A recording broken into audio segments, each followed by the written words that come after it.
think we're in. Yep.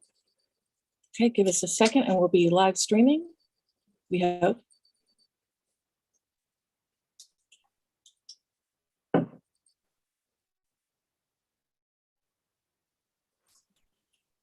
Oh, little dog here, there.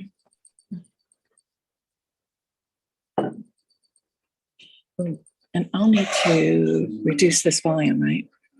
Otherwise it does the feedback. Yeah. All right, let's see if that is good. So we want to,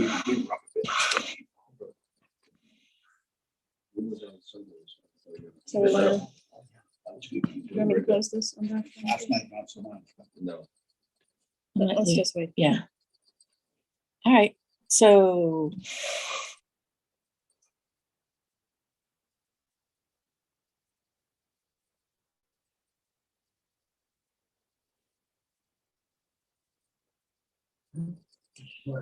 Are we recording? Are we recording? Yeah, hit play. It's supposed to, yeah, I did. It's supposed to, there we go. Now we're. Which camera? No, not choosing this camera, right? There you go. Just had a delay. Okay, we're ready. I'm just gonna control the camera here and everything else. And we've got everyone, Yes, Alan's not here. correct. And Rick is online, so. That's just step away. Is that right? Yeah, I'm not sure if it'll be able to join. Good. Okay. Well, thank you, everyone. I'd like to call to order the February 17th meeting of the Scarborough Economic Development Corporation. Thank you, everyone, for coming a little bit early, but I think there was just a lot to go over today. I wanted to make sure that we had enough time to really talk about the downs. We are going to, if anyone has any public comment or round table discussion items, we're just going to kind of move that towards the end just so we can get through everything.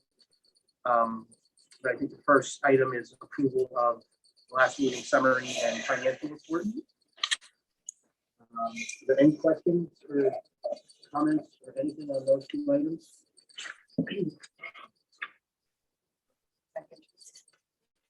All in favor? And Sarah, do you want me to mention that we are getting a new computer to update this one? No, actually, this is the good one.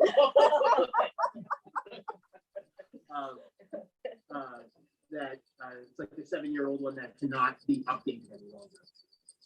So there's a cost to it with insurance and some additional memory, but I think it's fine. Any questions on that? Okay. What RAM does it have? 16. 16. Okay, the next item is the 2022 budget. Sarah, do you want to? Sure. This is the draft FY 2023 budget. Tom, I don't know if you might want to, before I go through this, if you might want to talk about the council's goals with respect to the budget, and then I can go Yeah, into the this. council kind of followed suit in terms of the bottom line goal, which is no less than 3% increase on tax rate across the board, town, school, life. But they did add some additional metrics. First one is less than 5% gross increase. So I think that provides hopefully some relief to the controversy that historically has happened. The starting point of budget discussions always different than we had. And so I think that really speaks to understanding that we'll start somewhere.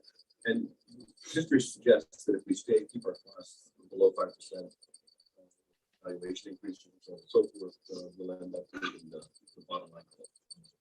They've also added in some debt service metrics that really aren't that meaningful for an individual budget. So they're a pretty cohesive group that I think are focused, and I think we should be able to meet our targets. This is an anxious time of year for me, just as departments are putting the budgets together. I don't really get the sense that I see them all together at once. Bits and pieces. Typically, I'm aware of the big increases, but the smaller ones. So I have no doubt we'll find a way to get to meet the So with that in mind, when I looked at this year's budget, simply because we're such a small department, we're really driven by staffing costs. And so those we don't have that much control over, and those are provided by the town. So let me come back to staffing in a second, go over those more discretionary items.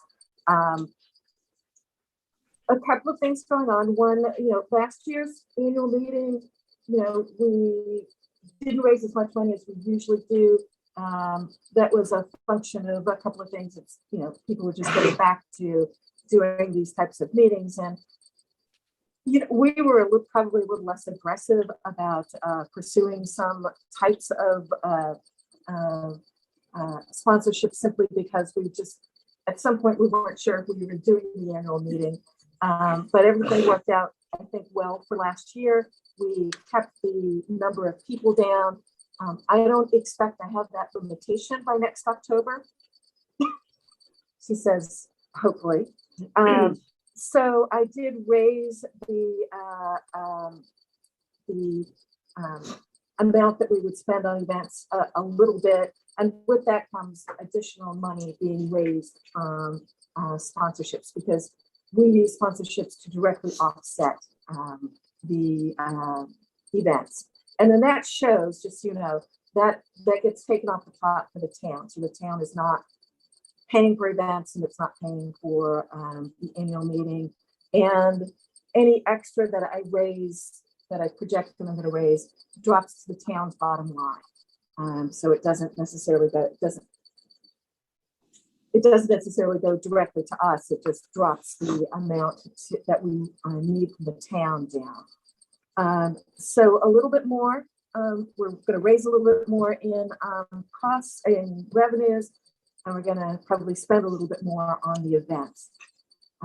There's always a little extra that I show with respect to revenue, because we do on occasion have some other revenues that the chamber still does a very small contribution to our bottom line, and I use that as part of the other revenues up here. But it's more or less an offset to the events. For rent and cleaning, I did this year, I did add a 10% increase. Each year, Mark says, I really need to raise your rent, and then he doesn't. But I feel like I should build it in there. It's not that much more, but it's there. Matter of fact, I think it was an extra $500, which for us is a big amount, but again, I put it in there. It's possible he's not going to do it, but I'm not sure how long have we been in this building, probably 8-9 years, and he's never increased the rent, and we know costs have gone up. Just the Dan. Hey Dan, come on in. So and feel free to have bagels. There's plenty of bagels and plenty of coffee. So we did raise rent and cleaning. Utilities have dropped simply because we changed our cell phones. So we're expecting a savings of about $700 next year. So we're very excited about that. We just switched over to Spectrum, and Spectrum doesn't charge us for unlimited, $29 a month, or call it 30, and they don't charge us extra for having a hotspot. Whereas Verizon was charging us a lot more than that. And that savings this year, because we did switch this year, that savings this year really helped us cover the cost of new phone from MAGA, which was also not being supported anymore and couldn't be updated. So we did purchase a new cell phone this year. Meetings, conferences, and things like that, I did try to restore a little bit of, not the full amount that we used to have in the budget, but I did add about $600 back in. I would like to get everybody back into, MAGA, myself, the board, back into really paying for some of the board members to go to Merida next year, doing some training for MAGA. So I really feel like it's time. We really haven't done much of that in the last 2 years. So that's why that budget went up. And then everything else is pretty much the same. we moved one expense from one category to the other. That's why you see one cost going up and the other cost going down. It was simply a factor of the Maine Municipal Association bill. They were split by different departments, and it just seemed easier to put that all together on one line. So overall, that's a lot of miscellaneous discussion of detail that you probably don't want to know about, but so we're looking at an overall increase of 3.8%. So that gets us, I think, in the ballpark range. So the only thing that sometimes happens after we submit our budget is it goes to Tom. Well, it goes to Tom after this meeting, but I think all the other departments everything's due next week. Is that correct? That's right. Okay. And sometimes after everybody's in, if Tom needs to, if the overall expenses have gotten for the entire town too much, sometimes he asks all the departments to share a little bit of a budget cut. It's generally not that much, and we've been able to accommodate that, but that's generally the only thing that I see happening. So there we are at 3.8%. I think it's reasonable. It leaves our marketing budget intact and moves some things around in the operating budget, but still gives us some flexibility. And we did keep the office supplies and technology budget solid.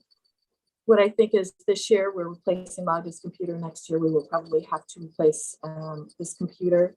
And that's why that comes out of that line. So we budget each year to be able to improve our technology, usually one machine at a time per year. Karen, are there any questions or comments on the proposed budget? Anyone? Rick? I'm all set. Did you hear me? Motion to approve the Yes, proposed yes. budget. I'm all set on the budget. I'm having a little hard, not hearing all of you well, so I'm not sure where the mic is, but in any event. If you're asking me if I'm good on the budget, the answer is yes. Great. Yes. Motion to approve the proposed budget. Oh, okay. Second. All in favor? Great. Okay, thank you. So before Dan starts, Karen and I just wanted to, and Kevin was there as well. So just mention the recent Merida meeting. This year it was held at the Cross Insurance Arena. I actually thought I actually didn't mind it there. Some people were cold sitting on the ice, but Kevin and I were in the bleachers. We were. yeah, the woman I was with from the bank said, we're sitting in the bleachers for the second half. But, it was fairly well attended, nothing like it was, pre-pandemic, but, so I know that Karen has provided some summaries of the different, sector presentations. Overall, and this is sort of similar to the main biz breakfast that Kevin and I attended this week, very, very positive in a lot of ways. Industrial, Justin Lamontagne got up and basically said, you'd never know there was a pandemic, industrial was just so strong, all the markets. Hospitality in Maine, nationally, it's creeping back towards pre-pandemic levels. I think in Maine it already is back to pre-pandemic levels in terms of occupancy and those metrics. Obviously, the residential sector is just like never before. But so they did do all the normal sector presentations, but this year's the theme of this year's Merida was just absolutely overwhelming about housing and the lack of housing in Maine right now. the need for housing in Maine right now. The fact that the keynote speaker was the Speaker of the House. And he basically got up and said, look, he said, Maine right now needs 1,000 new units of housing every year just to keep up with the demand right now. He said, I think we're averaging something along the lines of 200. So it's really just not enough. And he, Karen, if you want to speak a little bit, you know, what he did, he spoke about this housing task force that was created in Augusta, and they have, I think, you know, they came up with a list of you know, of ideas, of suggestions of things that can do. I mean, I think some will be more controversial than others, especially when you get into local versus state control. Karen, you did provide those, right? I did. I think a few weeks ago, you received a copy of the recommendations. Right. Yeah. But you know, the housing, it was just interesting, and it was brought up again at the main news breakfast that Kevin and I were on. I mean, people would get up and they would say the economy is very strong. It's you know, recovering. It's very strong, but the issues for concerns are, one, there's no, you know, there's a lack of employees for every industry, and two, there's a lack of housing. And it was interesting yesterday where everyone would get up and say why they were excited, but then everyone at the end would say, well, why am I concerned? Every speaker was the exact same thing. Lack of employees, lack of housing, inflation, and interest rates. It was funny. Every single presenter basically listed those same things. And that was a theme with Marita as well. So what's the lack of housing is because of out-of-staters coming in but they're not working? They're taking the housing but not working, or what? I think they said, in what we saw, Amanda Rector, the state economist, spoke at this thing that John and I were at on Tuesday.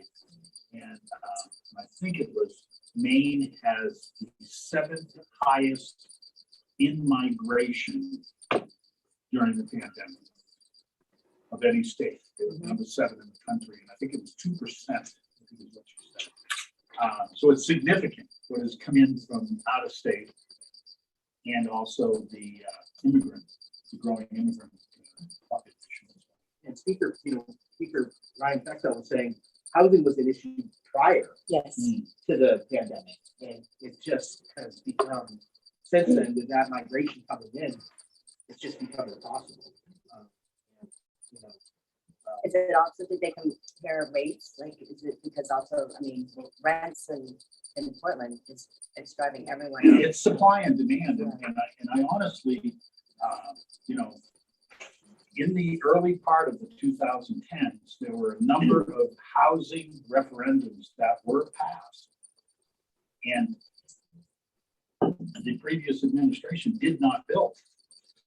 So now they're trying to catch up to the building that didn't take place between 2010 and 2016. And it's being done at a higher cost, so it's more of a challenge to do it. A couple of other factors, I think. I don't think it's so much of an issue here in Scarborough, but I don't know what the numbers are. But particularly in southern Maine, I think some housing is being taken out of the market because they're doing Airbnb. Yeah. And so I don't think that's a huge impact, but when you're so tight on housing, any of that conversion to non full-time residential units can really make an impact. And the other thing that people forget is the natural demographic cycle that we're on, and that the millennials are all heading into their having kids, and they're ready to buy houses. And I know that we've always said early on, oh, the millennials are different. They want to stay in their multifamily longer. And I think there's still some of that. But the reality is, remember, the millennials nationwide have overtaken the baby boom. That hasn't happened here in Maine yet, but nationally, the millennials outnumber the baby boomers, and they're in their prime years for buying housing. So before we ever set foot with the pandemic and other things that were affecting it, we were already going to be faced with, some rising demand for housing. And then throw in on top of it the migration from northern Maine to southern Maine continues. But it's not just, I mean, the housing and the lack of employment, they're somewhat kind of connected, because, you know, you're listening to the guy, one of the presenters at the main business director station, from the Maine Bureau of Tourism. So you think tourism, you need employers, you know, tourism is back, it's great, but, you know, there's a lack of employees to service it, and in the hot tourist spots, if people can't, if the people can't afford housing in those areas, then they can't work in those areas. So it's not like the employment and the housing are necessarily separate. I mean, sometimes they combine to become a very, you know, they're connected. That's become, and this is way pre-pandemic, Yeah. a major Yes. talking point from HR. I mean, I worked for Senator King, we're talking more than 5 years ago. The Maine Health head recruiter told me their biggest challenge in Maine Health was that they were having trouble recruiting people from out of state because they couldn't find a house based on what Maine Health is willing to pay them. They won't pay. I mean, it's I mean, I was even having a casual conversation with Nancy, our librarian. They're trying to hire a new staff person. She's like, I can't really recruit well from out of state, even though there was a good candidate, because she doesn't know what to tell them about where to find a home. And those are all anecdotal, but I do think that there's clearly pressure in the market. There's no question about Yeah, that. and so I don't, you know, so this is supposed to be, again, just a summary. And then I think it's actually timely as we asked, you know, we like Dan to talk, but again, both Marita and the director you mentioned positive in that everyone gets up and says, you know, the economy's strong, the numbers are good, but these are the major concerns. And it just came back, it came back to housing every single time. And just,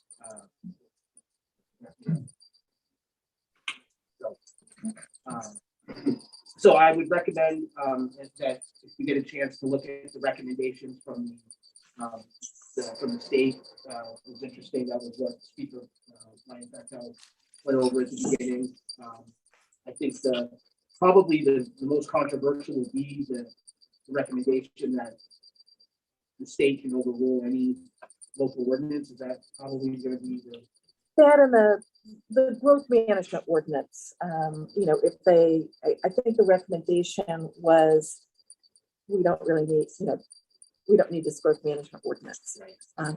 And then Tom and I certainly had a chat about that, and I don't know if you want to, you know, talk about MMA's perspective for the municipalities. Yeah, I think they're appropriately concerned about just protecting local homeowners, because we have the ability to choose themselves. So that issue in particular sits squarely in that concern. So though there's some recommendations that I think MMA and counties would agree with, one of them is accessible to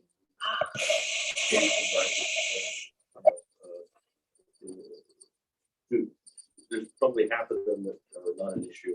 The other half really touch on this whole rule issue that is appropriately concerned about. The other one has to do with single family home construction.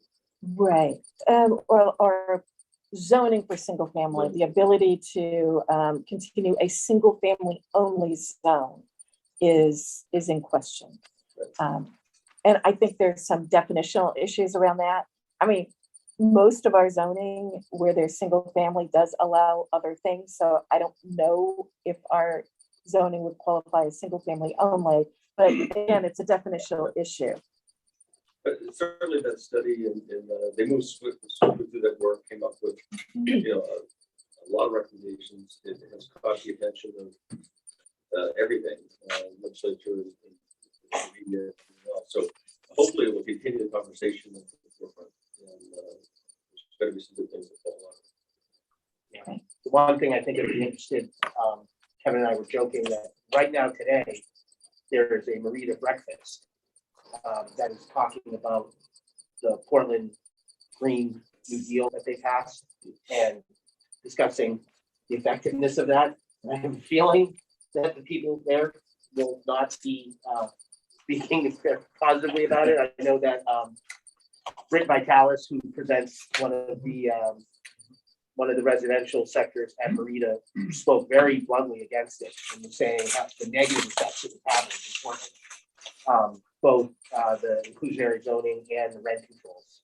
So that'll be interesting to see what the theme is of that practice. You know, I will say, lots of discussion about that.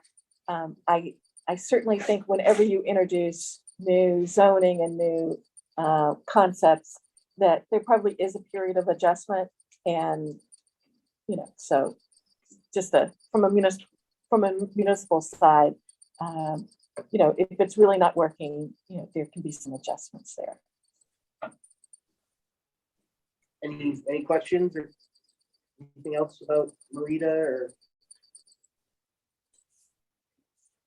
All right. I think. Well, thank you, Dan, for being here. Thank you, everybody. Thanks for having me. Nice to be here in person. Doesn't know the date obviously, huh? No, it's just nice to be in here in person for a normal meeting. I don't know how long you guys been doing that. But it's great. I'm sorry, I'm gonna switch places with you Sure. so you can be closer to the Oh, yeah. microphone. Yeah. And that way you can sort of control that if you like. Okay. Sorry about that. Didn't mean to interrupt your flow there. Oh, no. More of a chair height. Dan got but- settled. One thing I knew there was something on the Merida. I was really surprised by the retail I trend. don't know. Scarborough Oh, Portland are neck and neck in terms of Well, there's like a little. percent of the region. Mhm. And I suspect South Portland's going to continue to kind of fall, given the certain, you know, where retail is, but I would not have believed that. Retail? Okay. Yeah, I was definitely surprised by that as well, but you know, we certainly have the big box stores that have come in. But yes, that one surprised me, and What a segue. There you go. So, We're just trying to tee you up. Yeah, you guys are doing a great job. You want to say anything about the downtown committee? Actually, the truth, I just wanted to get closer to the coffee here. Well, thanks, everybody. I guess one little thing I think that isn't talked about maybe enough about housing and employment is also transportation. Like, that's something that resort communities have been dealing with for like decades, but it's, people talk about traffic, people talk about kind of convenience and time in the car. That's, and costs of living, that's another huge thing. It's like marrying up places of employment and housing, not so much just in the region or just in the state. But anyway, today I wanted to provide a couple updates and then kind of jump into the exciting town center concepts that we have, and many of you have been involved already, but others not so much. So I thought I could take a few minutes today, and this is really more of a making sure you're aware and kind of showing you on the face of the earth where these kind of exciting end users are proposed. Then I'll jump into the town center stuff, but we're really pleased that both IDEX and kind of Costco are moving forward in the Innovation District. Two very different things, but two great additions to the project, to the town, for Costco, to the state. And they basically bookend, their sites bookend the Innovation District. So the plan on the right is the Innovation District. So Costco is starting their review with the planning board, and they're going to be located pretty much on the corner of Downs Road and Payne Road. So Karen, I hate to interrupt, Karen. Yeah. I've lost video, so I can hear Dan, but I can't see what he has up on the screen. fine. I don't want to lose Dan. So. Sorry to interrupt, Dan. I'll let Magda figure it out as I keep going, Rick. So Costco's gonna be right on like the most accessible site to the highway, into Payne Road, really ideal location for them, so people can. I think 70% will be using the turnpike to kind of get to the Costco site, based on the traffic. Okay. And so they're slated to go through review and then start site work in the summer, probably August, September. They have to do a pretty major kind of preload for a period of time before construction. So that's where they stand. And then the IDEX site is essentially, and I think you've heard about it, certainly talked about it in the past. They acquired all of phase 3 of the innovation district. They were approved in the last month or so, and they're working on starting construction in April. And they have at least a 2-phase project. The first building is about 115,000 square feet. And then a second phase that obviously comes later would build to around 265, 275. Yeah, either IDEX and Costco, they're the only hurdles they have are planning board, correct? IDEX is fully approved, so they They don't are, have okay. hurdles, but for, typical building permit Right. kind of getting started. Costco has DEP and planning board. They have to fill a certain amount of wetlands. There's some scattered wetlands on that big site. Not a big issue. It's expected that that'll be smooth. But it's both agencies. Okay. Yeah. Traffic is taken care of comprehensively for both of those uses, as well as the town center that I'll talk about now. So those are pretty exciting. What's gonna happen to traffic at that Payne Road intersection? Do you know what the? I know exactly what the plan is. We spent a long time getting it permitted and designed. So there's a variety of things, Travis. There's going to be entirely new signal at Payne, Holmes, and Downs. There's going to be Sorry. new turn lanes that are added into the site in both directions. And that's just it. And then they're lengthening turn lanes, approaching the intersection. The Bridges Drive will actually become a right in, right out. So there's going to be a raised island that prevents that movement. That was determined to be unsafe by DOT. A lot of people some people take a left there instead of using the signal. I race them. I go to Holmes and I try and get ahead of them. All right, well, you're gonna win now, always. So, and then so that's occurring there. And then over at exit 42, there's improvements gonna be made at the exit. So Higas Park, when you come up Higas Parkway and take a right, I sometimes take a right in shoulder. That's gonna be a formal right turn lane. So that's gonna be a proper right-hand movement. Yeah. And then improvements in front of the gas station. So in Ginn Road there, so that whole corridor has a lot more capacity, has a smoother flow. So really from exit 42 way past Bridges Drive, that whole corridor gets upgrades. And that's happening this construction season. So we're doing it all well before Costco or IDEX would open. So that when Costco opens their doors, there's capacity on the street. It's not a congestion issue. So that's this year's improvement plan. Dan, Yeah. did you mention Mussey Road? Is there a signal light going to Mussey Road? And all of I this? almost said Muzzy Road by mistake this year. There is a signal coming to Muzzy Road. That's in the 3rd year of improvement. So we Okay. have this massive traffic permit instead of improvements. And it's primarily over the next 3 years.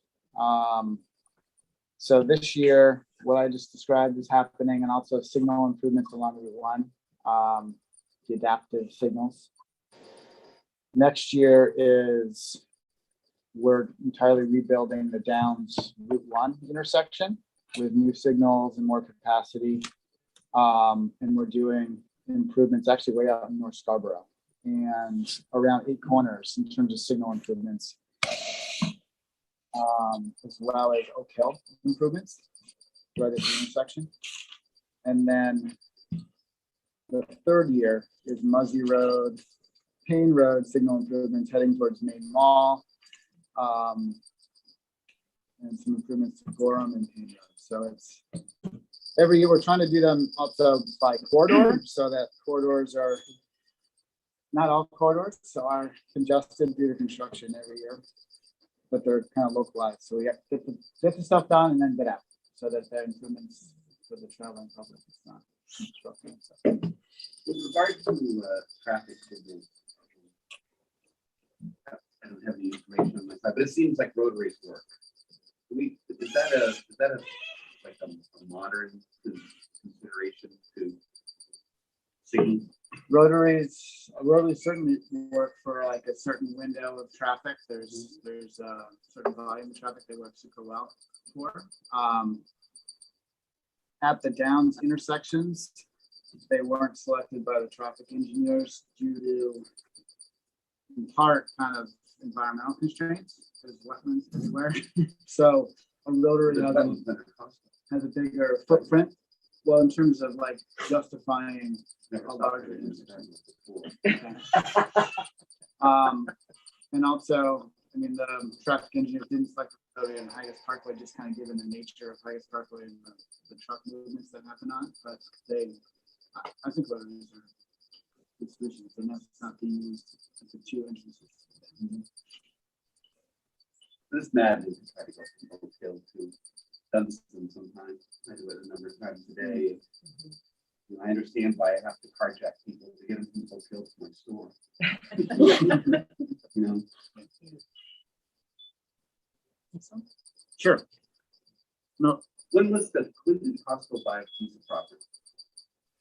Costco put the site under contract, so they don't own the site. They have it under contract in November.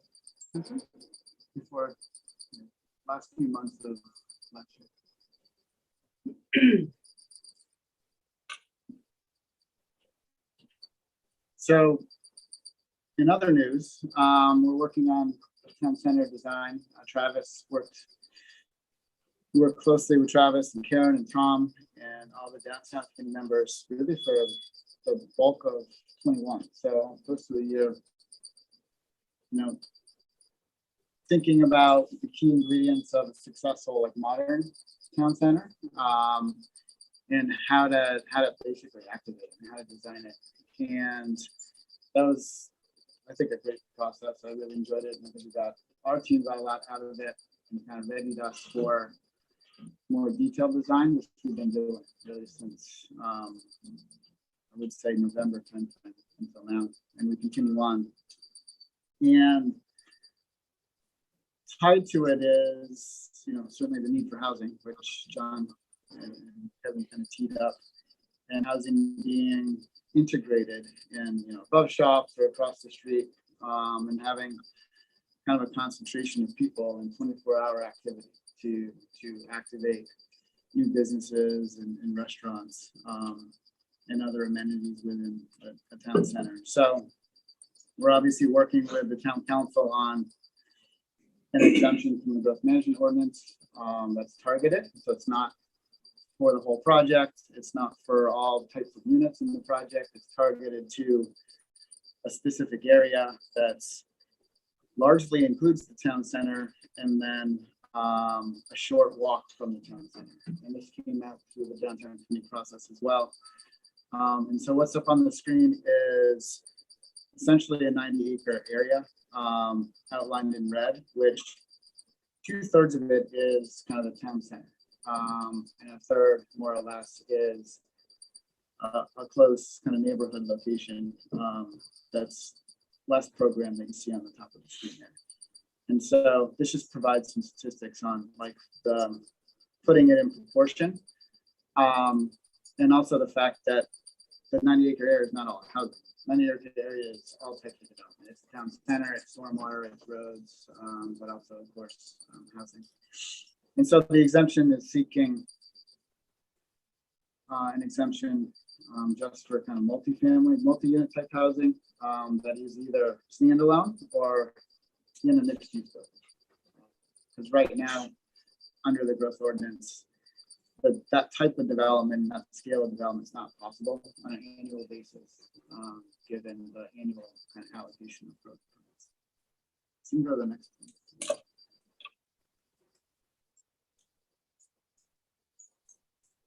So this is a slide from our our architect, Cube 3, who did the presentation last week. Some of you, I'm sure, watched it.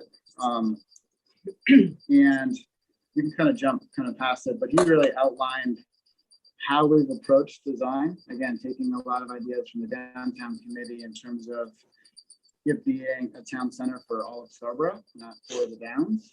And we've designed it in that manner so that it has larger gathering spaces for everyone. It has destinations for everyone. It's not just a kind of neighborhood amenity. It can be a community amenity. So that's been the premise and the focus of our design effort. Yeah, just on that point, I noticed at some point in the last couple of months, your stuff referring to this areas in downtown. We've always historically referred to as downtown. It's now the town center. I think it's more appropriate, more kind of, describes better what, you know, what that vision is. I wonder if there's not even a further refinement. I say this because, you know, Scarborough's a collection of villages. Yeah. 6 or 7 villages. Some are recognized. Right. Dunston being a village. Yeah. Or Scarborough. So really what you're creating is just kind of a modern or urban village. Yeah. And I wonder if that connotes a different image, better image to convey what we're trying to accomplish. Some of the councils also talked about is our newest neighborhood, which I think is another too. And I think all of that helps bring people along with, you know, that this is part of us as opposed to something separate. Yeah. Standalone. And I just don't want to minimize how important I think it is for how we refer to it and how people perceive it. And Tom, I would say the phrase or the term downtown was really a construct from the state. When we were going through and doing the, Understood, but we yeah, adopted it for a long time. That's what we referred to. but exactly, but that's why it's been called downtown for such a long time, and I think it's very much diversified. A really important conversation, and there's a number of sort of naming things and sort of phrases we need to figure out as we talk about. Like we started calling it sort of a central square, because it's not just a green. Like there's this green space we'll talk about, but it's more than green space. It's going to have pavilion. I'm not sure pavilion's the right word. Like we need to work through as the plans come together with you folks the right terminology to know what it is and how it serves the community, for sure. We felt like downtown, from our architect's perspective, felt a little too contrived or historical, or and maybe too urban potentially. So we started referring to it as town center, which is a little bit broader and maybe less intimidating. I'm not sure, but we need to talk through those things for sure. Even that, I think some perceive as they don't think that we have good enough. They're going to do something for us. So, yeah, just don't overlook the importance of Well, and I think the connection that you've been trying to make to Oak Hill, I mean, to try to make that all into one is challenging. Yeah. With when you're doing the term town center, then that means they're peripheral. Right. Right. So I think it is important to think about how it incorporates with the bigger community. Yeah. And maybe it is a neighborhood versus or a village. Yeah, and we're Delineation. in terms of how Yep. we refer to it. Yeah. But downtown plan really takes a lot of time and effort to really draw that distinction. This extension, how is this area supported? It's easy to fall into trap, talking about this place kind of Yeah. isolated from everything else. But also making sure it's welcoming to everyone. So like there's that balance, right? So And there has to be. it can't be stuff the there Downs for- Village, because that's contrary to what we're trying to achieve too. So Right. we gotta think about, yeah. It's a great point. This is just this is more for Travis. So we spent obviously the downtown committee spent a lot of time thinking about the grandstand, and obviously so did we. And the first thing we did when we grabbed Cube 3 and pulled them in to help us was have them really do a diagnostics on the building in terms of, I was touting the images that we had with the removal of part of it and redevelopment of it. And the more they got into it, the more they said, this isn't like an old mill, retrofitting an old mill. This is a very different project, and really kind of would lead to a total rebuild of the structure to try to maintain it and to retrofit it. And Brian said it a lot better than I did last Wednesday. But where we came down was that instead of trying to repurpose this oversized kind of building that's not in scale with the rest of the vision for the center, we would focus on a sort of echo, as Brian would say, a smaller version, a purpose-built structure that is the centerpiece and it's in the right location, and that it can be the new anchor, but also have a lot of nod to the history of the site and be its own kind of placemaking element. Because we felt that was really important, is to not just put up a bunch of buildings, that we have like a hub, we have like something unique. So we'll show in some of the next slides, and some of you already have seen it, the start of that concept.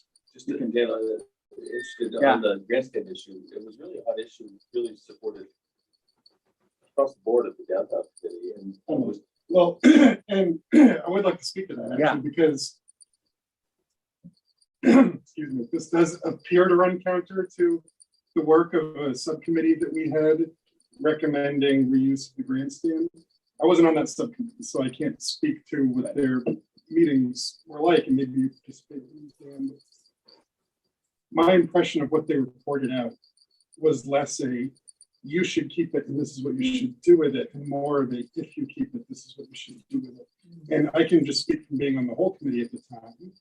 At the time, you guys were very bewitched with this building because you had just dumped $1 million into fixing it to become a vaccine clinic. You wanted to keep it, was our impression. And so I think that the work of that subcommittee was, look, if you are going to keep it, here are all the important things to consider. I, for one, when I saw this new model, was thrilled. And what I think it does to your new downtown model is it opens it up and it gives it that feeling of being an open space rather than the backyard of a bunch of really big buildings. So downtown committee's done, our work is done, but for what it's worth, I don't think that this is a counter to what that committee recommended to you guys at all. Yeah, the only point I was going to make is that I maybe falsely had the sense that there was some romantic connection to it and a great interest in it, but I haven't heard anything negative to the recent suggestion of replacing it with something new. Yeah. So I think you're. And our team had that on the right romantic track. connection for a long time in terms of wanting to have a signature building and thinking that with some investment, that building could serve that purpose. And so we did lead the committee certainly to that potential. The more we looked at it, we were contriving the town center design around it and giving it too much prominence in compromising everything else. And I think that's where we rightfully landed on this new layout that just opened up all these other possibilities and opened up an opportunity for a better focal point. I have a question about the relationship with the previous owners. And I wonder, as you redesign this in a way, the potential involvement of their input, just to be able to capture that historical piece and not, I mean, to be staying true to, if you want to keep this more of what it was, but in a new venue, maybe incorporating some of their input into that to help guide, not dictate, but to guide that, I think might help with that explanation to everyone else about not being. Because there were, I think there were a lot of people in the community that said, okay, this, I can support this knowing that it's staying, kind of thing. And then hearing that it's not, but then saying, but we're going to, use input from the previous owners. Just a thought. No, it's a good thought. And we do connect with them, and we have some themes that we're carrying through, but we need to bring those more to the forefront, because there's some elements where we've already added Mhm. and we'll be adding in the town center that have historical connection. Yeah. I don't know why I'm going this way, but home plate of Ebbets Field in Brooklyn remains. Right, the left field wall of Forbes Park in Pittsburgh is still there. Mhm. And what was the term? Oh, and Tiger Stadium, the old Tiger Stadium, Briggs Stadium in Detroit, they still have a ball field, but there's all development all around. You know, so they do take a look at the history, but they couldn't save those structures. And I thought hearing Brian O'Connor, I Yeah. think was his last name. Yeah. Your architect described just why it wouldn't work. Yeah. You know, it was just so, I mean, it was just like, yeah, exactly. It was just like, the return, you can't do it. And I thought he did an excellent job of explaining that. Yeah, so maybe a ticket window or, you know, something that's. Yeah, something that. Yeah, totally. And wanna jump to the pavilion. I mean, kind of cut Slot to the, machine. yeah, we could keep going. Well, this is the late, so I'll start here, but we'll come back to that, because I think that central building has the potential to have some cool elements in it that you're all speaking of. So this zooms in on our form, if you will, of the town center layout. So that This is the 90 acres. this is, yeah, 60 of 90. There's a little bit 90 upwards to town center off the screen. Oh, okay. To orient you, Higas Parkway is the bottom of the screen, just below those two buildings that are on the edge. So the road coming in That's a new road. is a new road that we're actually being permitted right now, John. And that will be built later this year and into 23 to provide the primary access into the town center from Higas Parkway. And so the right-hand side, the 11 is the permitted senior living facility. That's going to start construction later this spring. And then the grandstand is kind of in the upper right kind of area of where there's development shown now. Costco would be off to the left, off the screen.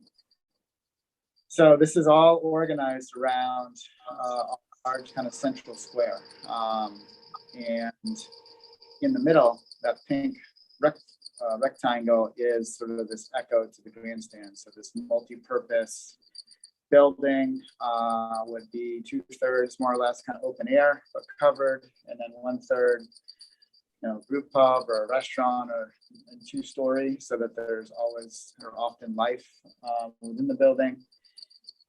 And then a variety of different kind of spaces. You know, there's some lawn area, there's some hardscape. There's another little building that I relate to, like the Ben and Jerry's at Eldine on Discovery Park, you know, where it's kind of feeding off the activity, and there's a little retailer or two. That's really kind of the character of that central square.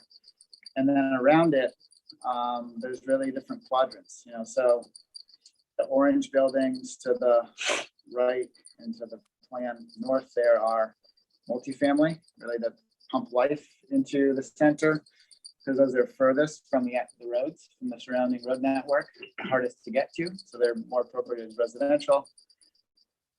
The pink buildings on the left are a site for a community center, a smaller one, and it's a starting point. It needs working with the town on the right size and parking, but it's roughly what we think the direction is on that in terms of footprint and parking needs. And then a smaller kind of sports rec center that could be kind of more privately oriented. That's, you know, the hockey, the turf, other amenities that would be both school and club oriented. And then the other side of kind of the main road is more kind of the traditional mixed use buildings that you see in a downtown or a town center. So those brown buildings are, you know, first floor restaurants, small retail, other commercial, And then upper stories are likely mostly residential, given the office market right now, and also the need for that kind of vitality. And then out the other buildings out towards Higas Parkway, there's a large kind of grocery plant. You can probably tell which one that is. That's right on the edge. So it has good access from the surrounding roads, but also can kind of create activity and draw people in on a daily basis and be a key component here. And then more kind of retail, hotel type uses that are kind of going out towards Higas Parkway. It might be helpful to speak to the scale of the town square. Previously, we talked plus or minus an acre. Yeah, I think it's about 2.5 acres, give or take a half an acre. And it obviously needs more work and input from the town as well as our team. But it's intended to be mixed use like the town center is. You know, it's intended to be activated both sort of publicly and privately. So, and I think it could be pretty cool where it has sort of that space where people just go and relax and throw a frisbee and use a lawn area, but also has activity and a spot for a farmer's market or concerts or whatever it might be, skating in the winter, but also has some businesses in there that draw people in and create foot traffic. But that's roughly what it is done. And then there's a little road that you see above it, or it looks like a road. That's intended to be kind of a flexible paved area that could be parking for an event that's under the pavilion, parking for the restaurant, but it also could be, you know, food trucks, or could be closed off and used for other events. Could be overflow parking for something that's happening in the community center. So we're designing that to be sort of a bit of a sponge in terms of other things that are happening both in the square, but also in the center of the project. So you can keep going. That's just outlining kind of really the core public spaces in the town center, highlighting, you know, the civic buildings, the square, and what we see as the big kind of commercial draws, those retail restaurants on the first floor in those mixed use buildings. That's really the hub, if you will. Keep going and kind of describe these things. So this zooms in further on that central amenity.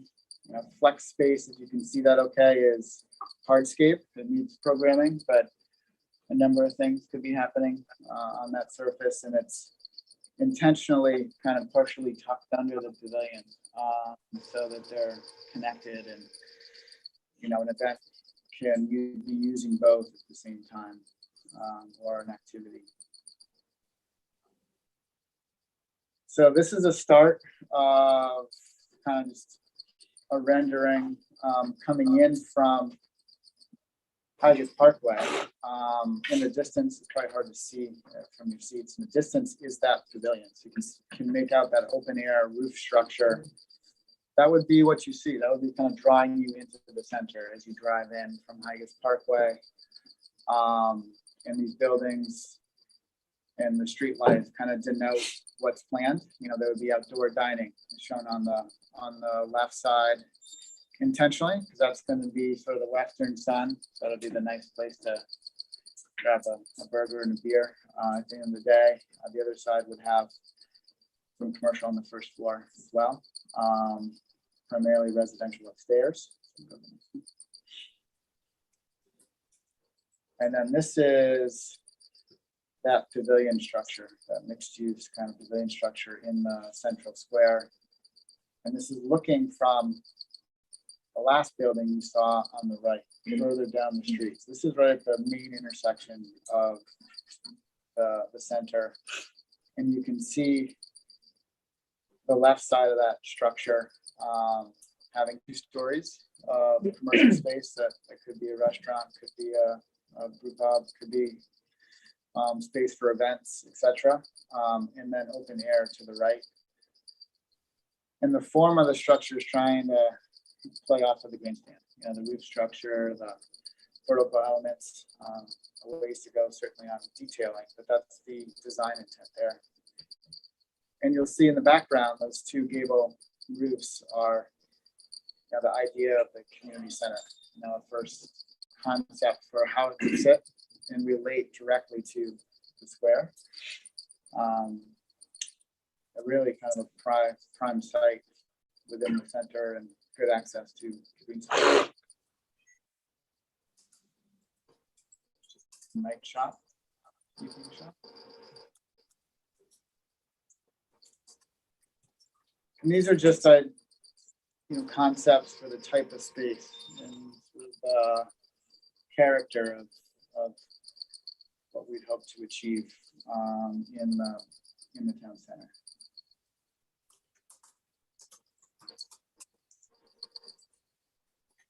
So this zooms in on the public amenities in particular, you know, the prominence of the community center and how engaged it could be at this location with everything else going on. And shows kind of adjacency too. Like if you go to the community center for an event or to go swimming or to exercise, then you walk across the street and grab a coffee, or you know, you drop your kid off and you can go do something.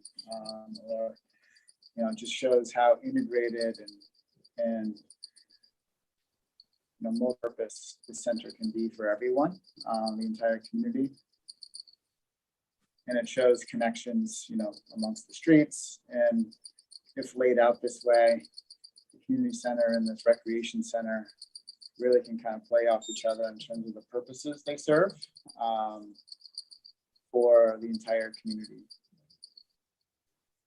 And one thing I was struck with the other night is one, I think that Brian O'Connor, you really made a great choice there. He just exuded confidence and experience, and it was well received kind of across the board. The one thing that he said that really struck me, and I get a sense that he's doing this all over the country, and so has a very good, you know, sense of what happens elsewhere and what works elsewhere. He seemed to make this project and differentiate this one, that we're doing it differently. This is different than all the others, and I think the differentiating point is the focus is on the civic space, not kind of all this other stuff. Yeah. Did I hear that right, or was that wishful thinking? You heard that right. Okay. I think I hear something in my own mind. No. But that was comforting, and I was just interested to hear someone with a national perspective. Taking that up. I was just gonna add to that, Tom. Cube 3 works, they work nationally. They're really based out of Lawrence, Massachusetts. I mean, that's where they grew out of. And they're definitely a national player in communities. Yeah. Like this. Yeah, they're in the mills as you drive south on 2025. Yeah. That's how they know the grandstand is not like a mill in terms of redevelopment potential. So I don't want to kind of bore you guys. This is just another view. This is actually at the front door of the community center, kind of looking across the green at example of a mixed-use building. This is essentially the opposite of that last view that looked at the pavilion over to the community center. This is looking in the reverse direction. And then this is looking south from Scarborough Downs Road if you're coming from the Innovation District or Pasco entering the town center. So the community center and pool are on the left there. And you're looking at the central square, that structure, central amenity, and then the retail and residential buildings on the right. Evening shop. Yeah, the rec center that you keep talking about, is there a company or? Yeah, so I- Edge is that Edge original for a group. while, and then that was a while ago. Are they still involved? They're still involved. They're kind of waiting, Yeah. So it's we're in this transition period because we see some of their programming in the former iteration depended on the town being part of it. You know, the town has a community center, then their program changes.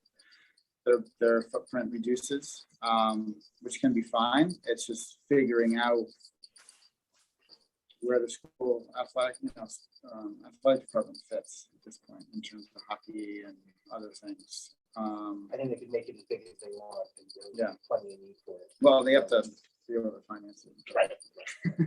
So there's figuring out footprint, programming, parking, but we see a great opportunity where they could coexist and have even overflow relationships, you know, where like community center has to be excised for funding reasons, but Todd has programs that they use that facility for because they can't be accommodated within the community center. So there's those opportunities. It just needs deliberation and to be figured out. And there's a turf field shown off kind of on the edge. For a while, we actually were thinking about putting it in the center next to the central green. Because in some ways it's a draw and there's, you know, there's fans and activity, but it's such a massive land area, it kind of blew up the intimacy of the town center. So it just got too big. And we felt like for the benefits, there could be significant drawbacks in terms of scale, but also like lights and other things that would go along with it. So we decided to shift it to behind that site versus in the central core. This is really like 2 blocks away as well. Right. Still Right. Yeah, it still very can, that's what we were thinking, it still can serve that purpose in terms of drawing people in, but not overwhelm everything else we're trying to do. careful when we talk about blocks. I'm talking about blocks and Scarborough. So that's really wanted, I don't want to get into too much more detail. Really want to bring the TEDCO up to speed, kind of show you where we're at. We have a lot of interest conceptually in these commercial spaces. We're talking to multiple breweries that are interested, like one of them quite seriously. You know, we've been having conversations with grocery stores, certainly, and others. We have a long list, but it's really, you know, it's not a list we can execute on until we have kind of a clear path forward in terms of, okay, getting into the town center and enabling kind of residential be activated, and how to kind of finance the infrastructure and also just know what we can build. So the residential, the growth, the exemption is right now, if you can get past that, get the exemptions, then it kind of is the domino effect, or Yeah. there are other components that you're still kind of. It's the domino effect on proceeding. I mean, we have clear steps that we have to take. Yeah. Obviously, we've gotten good at those, like permitting, subdivision design, you know, it's obviously there's going to be a robust phasing plan with this. This is obviously a phased town center. We need to incrementally execute. But yeah, we're pulling infrastructure from where you see 11. You know, right now we're permitted to the frontage for 11. The next primary phase is on the right side of the street. If you're looking at Downs Road coming up, so top of the screen there is a residential site, multifamily site. Across the street, kind of off the screen there, we're actually working with an affordable housing developer for a building that would be there, which would be the first in the state, would be a affordable housing for the disabled. And Corey Fellows' outfit is involved with us on that. And we're really excited about that. They would be located there. And then a mixed-use building on that corner, that one that has the view across to the green. You see those as the key, really the key next step, you know, the next phase at a minimum. But we need to be able to do you know, kind of have a clear direction on housing to execute that. That would be the next phase, coupled with coming in from Higas Parkway. That's outside of the GMO request. We're going through permitting right now. Kind of have a road segment to get to the stream and to the gateway of the town center. There's a site there. We're talking to a brewery on there, and then a few other breweries in the town center. Yeah, I guess. One. These two, there's 3 that we're talking to. We're trying to establish an industry cluster. What's that piece look like to you? I'm not asking. Like, what does building this out look like if you're not concerned about housing questions?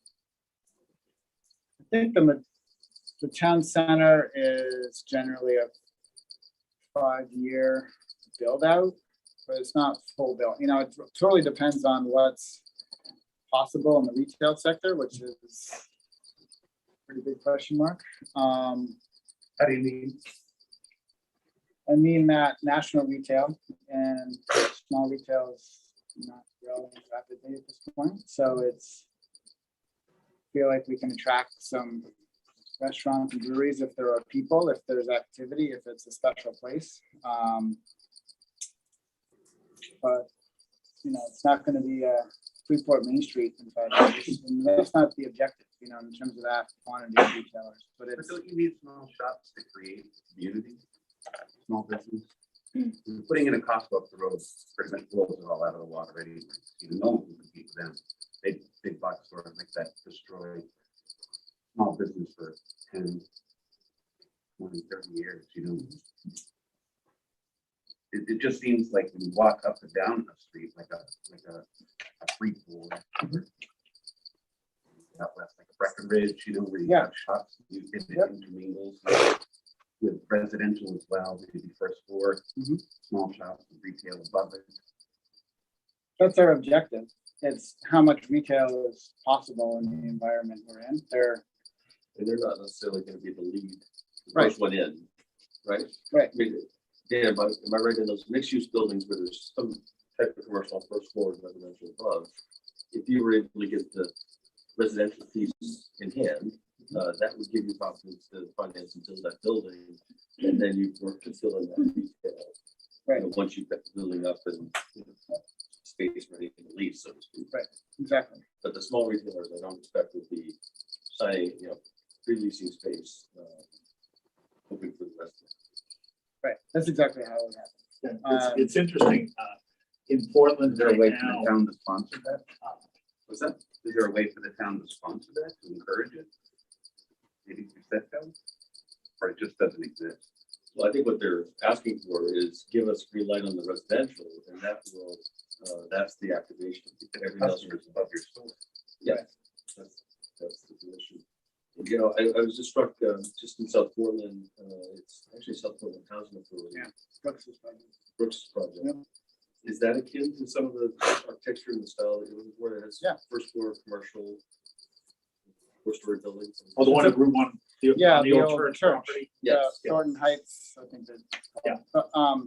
And he's been unable to lease the commercial space. So that's a good example of like, and that's a high traffic location. So that's one of the challenges is. But in Portland, the York Street, going up the hill from the bridge, is that 4-story building that J.B. Brown put up. Yeah.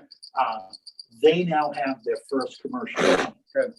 And it's an indoor golf range. Yeah.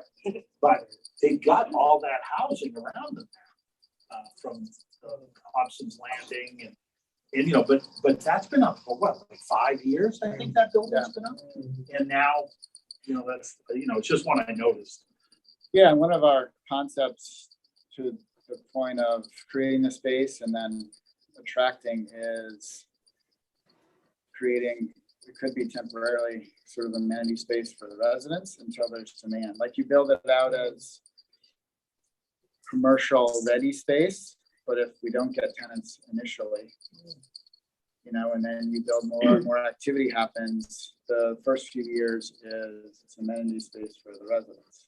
but it's ready to, or it's like co-working space, you know, it can evolve as the market ripens. But we need the housing upstairs to build the building, create that commercial space.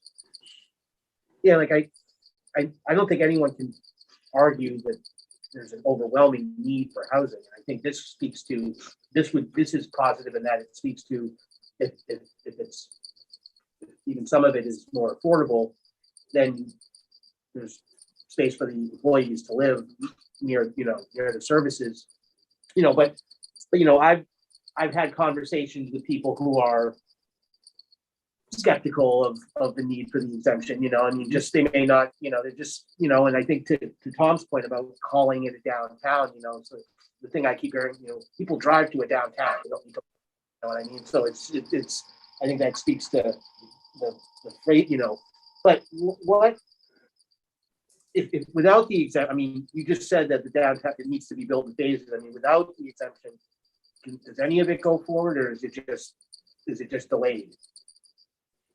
Without the exemption, it doesn't go forward because we're allowed 43 units a year, and each building is going to have more than 43 units. So, and then you need to build in kind of basically blocks per phase. So, without some type of exemption, it doesn't go forward. I think the project focuses on more kind of just building smaller neighborhood, single family mixed with other unit types that are more achievable, under that 43 number per year. Yeah. Then you'll be interested if you had heard watch the council meeting last night. There were public comments offered on this point. More importantly, the council's response to it. Became entirely clear in terms of we've created this. Through a door that we built, and it was just good for a very sound, not rebuke, but response that these developers aren't reading asking before. They're doing we changed the rules of the game, and it's now in front of us, and we can deal with it.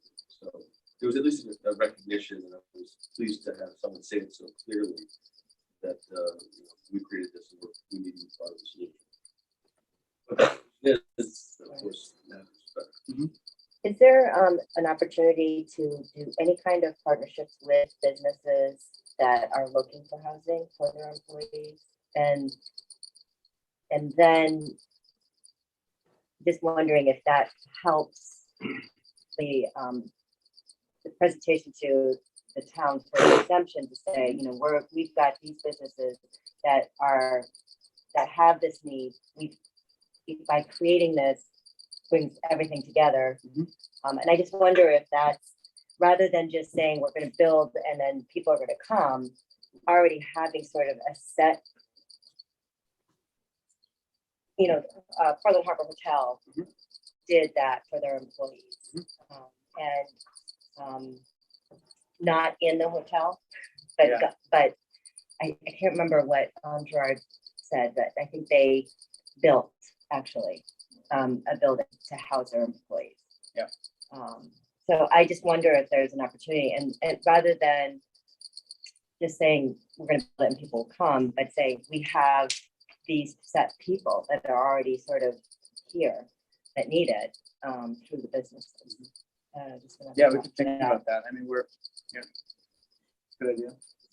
I mean, we're running into an issue with the transportation concern, and I think this is something that I think the town, has been kind of, it's always been an issue, but we would love to bring more employees from Portland to Pecker Shores, for example, and we've had a number of employees that just said that were really qualified and that said, but I can't get there. And so trying to, maybe housing is the way to do that. Yeah, if it can be larger than the downs, I think that's more viable in the short term. Because we're still building our business concentration in place, so it's a bit of a chicken and the egg. for this year Yeah. or next year, but if the net's a bit wider, you know, working with existing Right. neighboring businesses. More viable short-term, yeah. And what's the what's the thought on having a grocery store there? Why did Scarborough need another grocery store? There's interest by grocery stores to locate in the project, so there's. There is. Yeah. But putting in a grocery store keeps a meat market. You know, a bunch of different stores, a deli, bakery, from locating in those residential buildings that we have there. So, I mean, there's demand for a grocery store from a market standpoint, and there's interest in the site, and it's a major traffic generator for the project. So. Just wondering if there would be something more creative, something that will be on the conversation here, though. But if you're looking to promote new small business, I'd love to do it. You know, I certainly hear everything that Jim is saying. And it brings you back to it. We're at this point in history where, you know, we've been reading for years about, you know, that the cliff is coming, that the baby boomers are gonna, you know, all of a sudden there's a new generation that's taking over, and there's this whole, and you know, you throw in the digital age and all of that.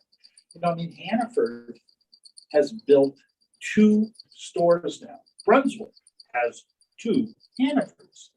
Who would have thought that, you know, 10 years ago? But there's the Hannaford downtown, and then there's the Hannaford out there, the old Brunswick Naval Air Station. And they just opened it. Right. And, you know, and they've gone to the, you know, I mean, I almost think of the Hannaford out in Buxton in the summer. That's where we go. You know, we'll slip out because we don't have any lights to have to worry about. You Because know? you live in Buxton Forsyth. Because you're out there on Broadturn Road. But as Jim was asking his questions and how Tom had said about the different villages in town, I mean, Dunston today is a far cry from what it was when Michelle and I built out on Broadturn Road 20-something years ago. I mean, there's choices, there's, you know, we prefer not to go up to Oak Hill. You know, if we can get, you know, whether it's at Pine Tree Seafood or On the Vine, or, you know, grabbing something from Dunstan Tap and Table. I mean, we didn't have those choices. And we have them now, and those are entirely different choices than what you would get on Payne Road or at Oak Hill.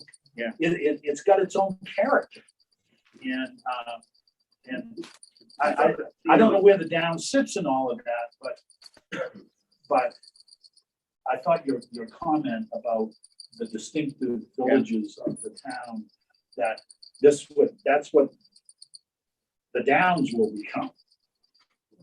You know, should you be able to, you know, keep the vision as you would like it to be. I don't know, but the mark, go ahead, Jim. Finish your thought. In that one space, though, could we do something like the Faneuil Hall or a great market?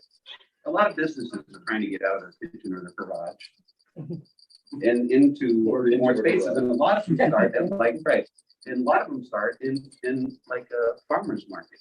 You know, that's where they make it, you know, a presentation to the, you know, they get exposure and they go from there. If we have something there in the space of that big giant, probably Hannaford that's going to go in. You know, we gave people, maybe businesses that are here in Scarborough first dibs to say, hey, we have a space here if you'd like to have a presence in this new development. Maybe they can grow from there into the retail space. You know? And there's something that's really interesting too. Communities love local, right? They love that concept of local, buying local. And, you know, maybe you make that space the, you know, the Scarborough Business Center, you know, or Scarborough, you know, public market.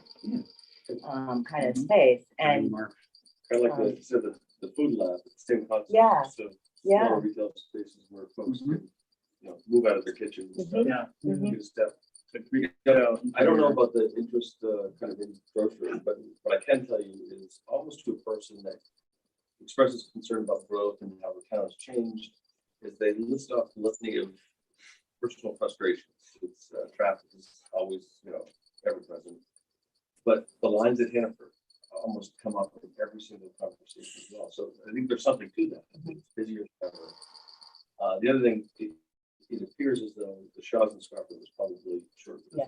So, if that's the case, I think this town is big enough already and has future potential probably to need two grocery stores of similar size. And I don't know that look at the numbers of Shaws, I think even today, they're probably just a fraction of what Hannaford does. Yeah. I do get the point that Jim's getting at. Yeah. And I do think that we're creating two competing interests where I understand the box stores are great tenants and that they're going to drive activity to the downtown, which will light it up and make it successful. But at the same time, a large grocery store and a Costco are going to reduce the opportunities for small retailers to exist in that downtown. So I just think that there's a delicate push and pull here. And I think that whether this idea of some kind of creative shared space for local retailers. Otherwise, that's the forum, Yeah, a way for Costco to open up potential. If we're in the middle of a great resignation, right?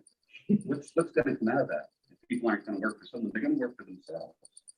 I think I don't know for sure, but it seems like a likely consequence of this is millennials starting their own business.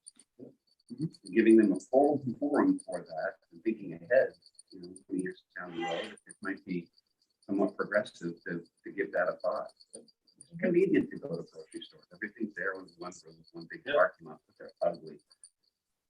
I mean, the Waterstone, Disgusting. And they the destroy small Waterstone business model, communities.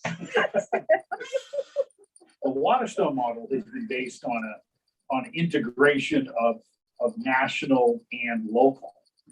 And if you go to Epic, New Hampshire, or down in Portsmouth, they've got the local, or even at Rock Row, right? Jimmy Liang, who owned Chia Sen, started Big Fin Poke, and they're over at Rock Row now. And Jimmy Liang is a Scarborough. Yeah. And but like there's that combination, but it's Yeah. I Well, just there's these Jim's national. comments are very valid. I just want to Yeah, say they one thing. We've got 20 minutes left until 9:30. I know we want to give Andrea a couple minutes to talk about the strategic planning. If you could Dan and maybe Tom just give us sort of a status update on the exemption request process and where it stands in terms of just timing and process. So what I understand is next steps is, the town has a consultant that's working with the council and Tom on sort of the details of the request, because it's pretty granular. But there's a report that will occur in early March. Yeah, at least interim findings, or preliminary findings. Yeah, we have a workshop next week with our consultant. And do public workshop. We're also gonna, What night is that? next Wednesday, So 2 weeks, March 3rd, March 2nd. 2 weeks. 2 weeks, March 2nd, beg your pardon. And then that same night, I think the council will probably convene and go to executive session. Because the way I see this getting done, and I think we're closer than we're not in terms of getting through this, frankly, is to have the council have a bit of a kind of a designated negotiating team. I think we need to get across the table and start talking details. There seems to be conceptual alignment on a concept of the community center, but the devil's in the detail, right? So we need to sort through, and I don't think it's all that difficult, frankly. It's a handful of issues. I think we're probably on a 6 to 8 week timeline, if I have to be fair and honest about it. And that's always longer than I know the Crossroads folks would like. They want it tomorrow. But I think this has gone exceedingly well. And I guess the other point I'd make is that this is very new to both of us. We don't have a script to fall back to. We don't have a process that's documented, a precedent that's been set. So I think it's going exceedingly well so far and really puts us in a position to kind of move through this fairly quickly.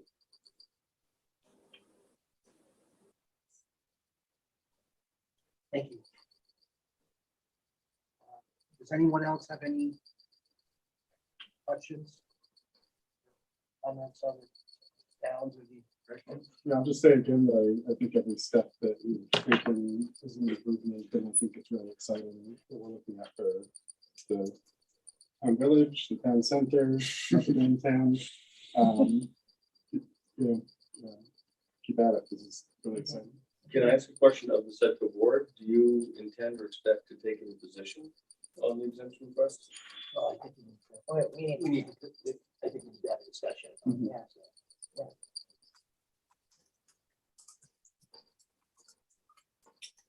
That's Yeah. needs to be its own agenda.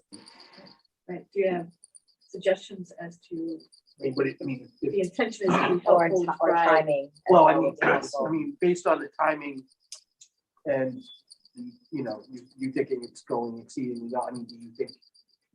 No, do you That's think it, today, talk to this afternoon. well, understood, but I mean, do you think a position from SEDCO would help, would hurt? I mean, I think I would.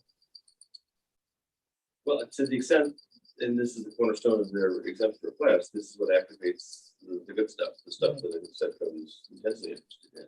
I think there's clearly, that's within your, that's you. I guess I would caution you, you just need to be careful because the residential piece is the third rail. And so I think there's probably a way to play it safe. But I guess my simple advice would be, because we're struggling with kind of how to respond specifically, I think there's a way for you to take a position which doesn't get into exact particulars. I don't know how you do it. But supporting concept. Yeah, I mean, I Well, think if we're supportive of the concept, Yeah, no. of what's laid out before us, which is density to support a downtown over the next several decades.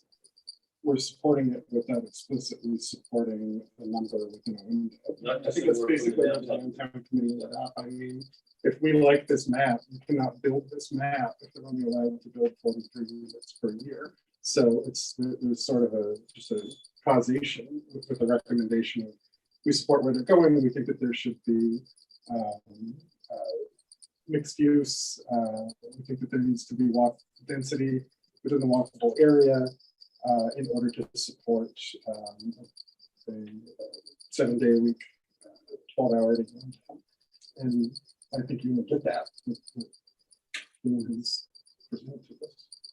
The other thing that might be helpful, I guess what struck me is these guys have done tremendously. They beat their own targets, time and time again. They performed like no one expected. And so there's tremendous momentum. And the concern I have is that we get out of the way and let them keep with that forward progress. And delays will cause, definitely put a chink in that and it might significantly delay things. So not tangible, but I get the sense that we really, the time is right. Interest rates are rising.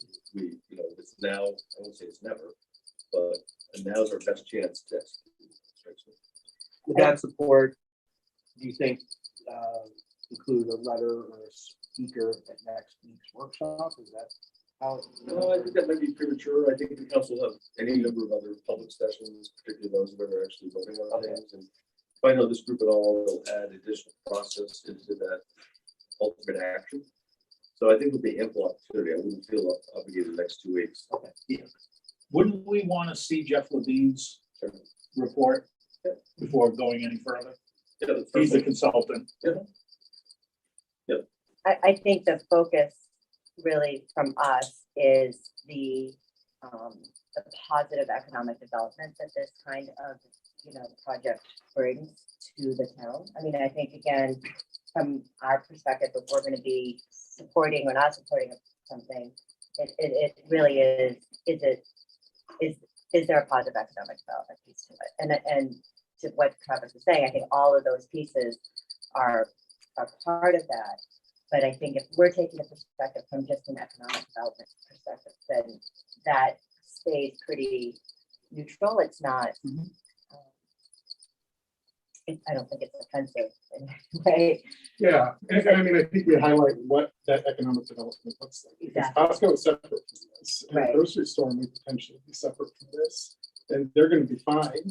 But if our goal is to support new, small business economic development in Scarborough, then it can only be fed by housing density. Right. And so I think if we want to highlight what we think our priority for economic development in Scarborough is, achieving that, one thing is going to happen to the other. Right? I mean, either you're going to build this or you're not, but you're going to build something. And so the version that supports economic development for small businesses is better than the other one. And I think that we can talk about what our vision is, and that there's a model that supports it, and there's a model that doesn't. So I mean, support the exemption because of what we said we wanted, just gets it there, not really get into what downtown's gonna look like. Yeah. I think it's Yeah, those are different things, I mean, we can words, whether we can say Yeah. support the exemption Yeah. or support the goal. Yeah, If you want to go past just kind of the conceptual support for dental residential, you could perhaps focus on a portion of what's presented here, which doesn't include maybe some other issues that require further discussion. Yeah, there was one slide that showed a red box around the majority of that town center and kind of the adjacent properties. You could say that this is the piece that we really like, the specific piece is the Yeah. piece. Mhm. So I think there's a way to kind of well, carve I think out that pieces of this that you are clearly supportive of today. and this slide right here is huge because it speaks to being able to house people that are gonna work there, you know, and that was, I mean, That's how you started your conversation this morning. well, no, Yeah, that's I know. what the guy from It's so the Yeah. tourism industry Yeah. said. I mean, that's the concern. Where are the people that are gonna support this industry going to live? Yeah. You know? Yeah. Can't have tourism without the people the employees working at the services, and, where are they gonna live? So This This- be affordable for those. I know, that's the piece that I think is gonna be, Well, and and we, stepping back to the Marita conference, Karen and I looked at each other and, well, I should say, I said it, Karen didn't, but we have IDEX moving to town, building the Yeah. first phase of a production facility that's going to employ 100 people minimum for the first phase. And, that wasn't even brought up at Marita. I mean, those people are gonna be working in Scarborough and spending in Scarborough.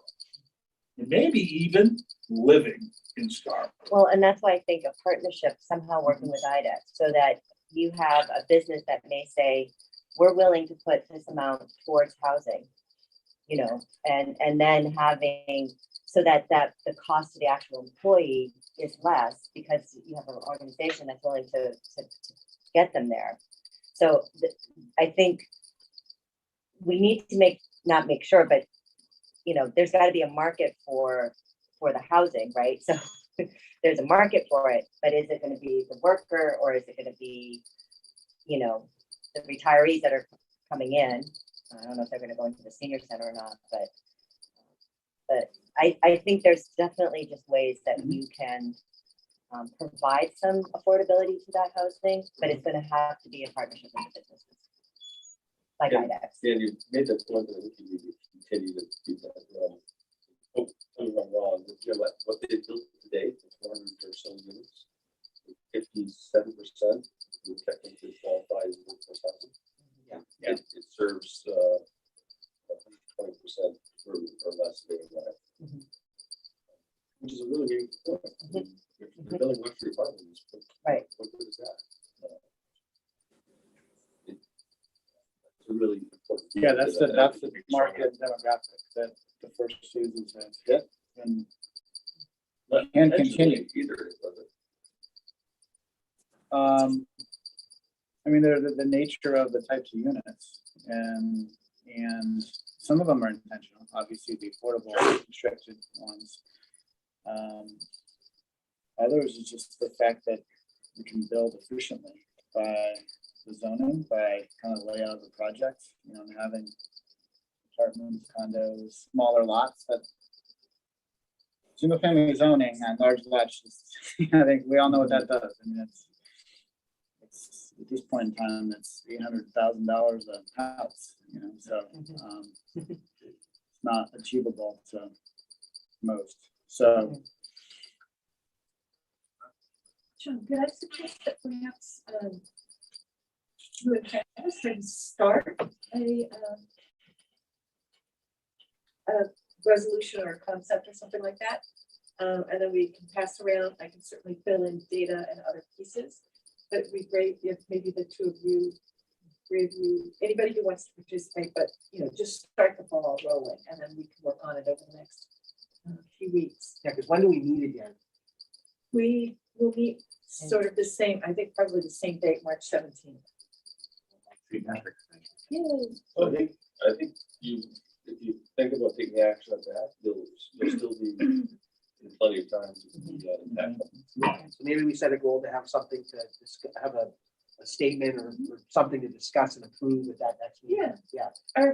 Or I think if you guys can do something in the next couple of weeks, then we Yeah. can start to pass it around and build. And then at the meeting, we can have a final. Yeah. Yeah. Again, we can fill in the holes of party information and things like that, but just maybe getting some bullet points down from the board's perspective in this discussion. would be great. All right. great. Any other Thank you questions? so for much, Dan? Dan. Yeah, thank you so much for taking the time. Yeah. It's very exciting. And we'll send the presentation out that he did. We'll send that out to everybody. Yeah, there's some other slides we can get to. No, Anything you want to hit? no. Good. Yeah, thanks, Dan. Just checking in, we got Rick's there. Rick, do you have any comments or thoughts? Other than continues to be a pretty exciting project, it's great to see this continuing to move along. And I think we should continue to support it as best we can.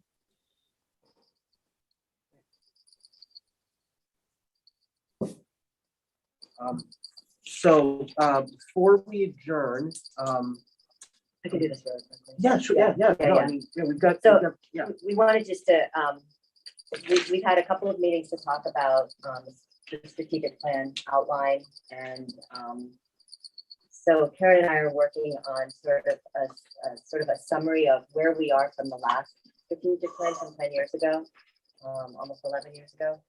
And I think in the April meeting, we would like to have almost like a focus group session and really kind of review some of the sort of where we are, where we want to be. And we are talking about maybe having an outside facilitator to help through that. So the goal, I think, really is to have a new strategic plan by the end of the year. I think we're going to be able to get that done pretty quickly, in all honesty, but it involves talking to the town councilors, some of the larger business groups as well, just to make sure that we're really getting the right kind of feedback about Scarborough economic development. And but we do have the goal for the end of the year, but I think it's going to happen. What are the next steps? Questions? Well, one thing I want to share with the board, I don't know if it's related, but over the last 3 or 4 months, the council has been fully immersed in using our TIF districts more strategically to maximize our shelter benefits. So though we've had the opportunity for decades to fund SEDCO and Partner and Full using TIF revenues, we've never chosen to. This has come up in 2 discussions very distinctly, and my intent starting in next year's budget is to in fact use TIF revenues to help cover some, if not all, SEDCO expense. So I think it, Yeah. and that has been widely talked about and understood, and I think appreciated by council. So I think that just bodes well for the future of SEDCO in terms of town support. We've got 20 years of revenue stream teed up to help support the cause. Right. Not that there's really been any question to support it, but I think that just, So, I was very pleased Yeah. with how receptive that was. okay. Good with that. Any other questions or comments or anything? Thank you, everyone. Looking to adjourn. 2 minutes is fair. Martha, would you mind shutting us down? Thank you, everyone. Thanks, Tom. Have a nice day, everybody. Bye, Rick.